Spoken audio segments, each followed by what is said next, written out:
మా అత్తమ్మకి కుంకుమ పువ్వు సీరియల్లో హరిత గారు అంటే పిచ్చి ప్రాణం అనే చెప్పొచ్చు. అయితే ఒక చిన్న సర్ప్రైజ్ ఇద్దామా? నమస్తే అమ్మా. మీ సీరియల్ అంటే ఇష్టం మాకు. మీరు సీరియల్ చూస్తే నేను ఏం పని చేయ అన్నే కూకుంటా. మంచిగా ఇష్టం అయింది మీ సీరియల్. టిఫిన్ చేసినాం. మా అత్తమ్మకు మీరంటే చాలా ఇష్టం అండి అని ఒక్కసారి అలా అడగగానే మంచిగా రెస్పాండ్ అయ్యారండి. మీరు ఇంత మంచివారు కాబట్టి మీకు అభిమానులు కోట్లలో ఉన్నారండి. Thank you so వాళ్ళు much. మాట్లాడతారా మీతోని అని చెప్పేసి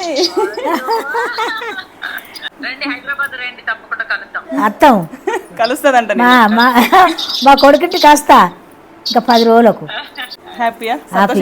సంతోషం సంతోషం అమ్మా. అరే హ్యాపీ ఉగాది అక్క. ఎరికే నీకు వాళ్ళ ఇల్లు పోదావా? పోదాం.